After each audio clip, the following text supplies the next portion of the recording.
నుంచి వెంటనే అమరావతి వెళ్ళారు. అమరావతి వెళ్ళి పొట్టి శ్రీరాములు గారికి నివాళి అర్పించారు. ప్రత్యేకించి ఏం కార్యక్రమం లేదు, కానీ అర్పించి అక్కడ మళ్ళీ సందేశం. ఇప్పుడు ఏమైంది, హైదరాబాద్లో మాట్లాడిన తర్వాత ఆయన చేసిన కొన్ని వ్యాఖ్యలు, వాటి రాజకీయ ప్రభావము, రెండు రాష్ట్రాల మీద పడేటటువంటి ప్రభావం, ఇవన్నీ కొంచెం ఎంతైనా దుమారానికి దారితీసింది. ఎవరి తరఫున ఎటు కాంగ్రెస్ మీద అట్లా టార్గెట్ చేశారు, లేదా బీజేపీకి అనుకూలంగా మాట్లాడారు, జనసేన వస్తుందా లేదా, అక్కడే దిక్కు లేదన్నారు, ఇలాంటి చాలా ప్రశ్నలు లేవనెత్తాము మనం కూడా. మొత్తం మీద వాటికి ఆయన పరోక్షంగా దానికి అమరావతి నుంచి జవాబు చెప్పడము. నేను ఇంకోటి కూడా గమనించాను, ఆయన అమరావతిలో 2 సమాధానాలు ఇవ్వడానికి ప్రయత్నించారు.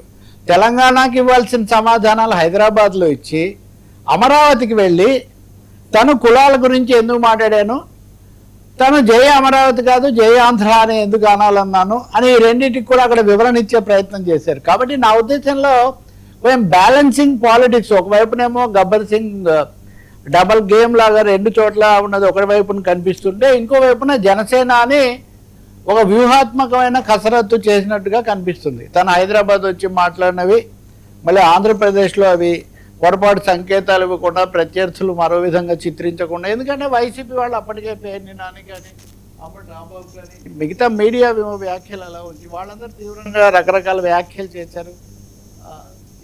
సో ఈ నేపథ్యంలో ఆయన అక్కడికి వెళ్ళి ఏం చెప్తున్నారు, ఇక్కడ వాళ్ళని మీరు అదంతా అలా అనడం సరికాదని చెప్పడానికి వెళ్ళానే, కానీ నేనేమి ఇంకో విధంగా కాదు.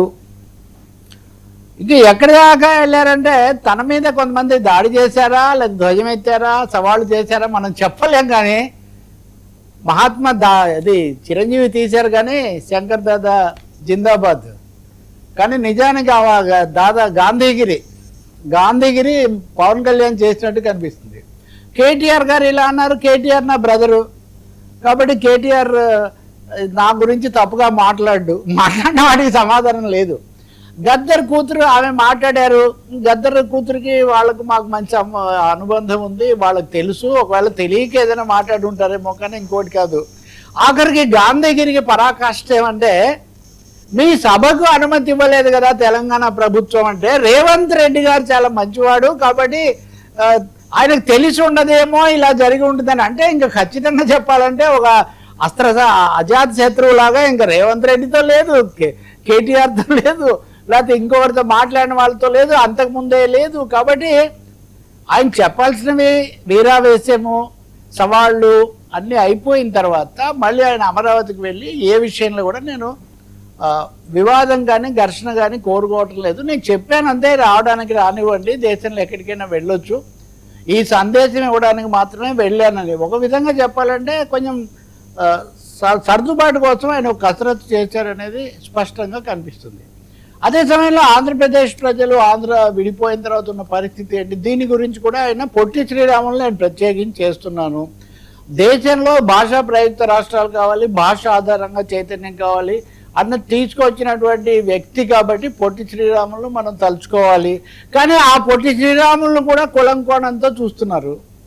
నాకు బాగా గుర్తుంది, పుచ్చలపల్లి సుందరయ్య గారు మొదటి శాసనసభ సంగతి చెప్తున్నాను నేను.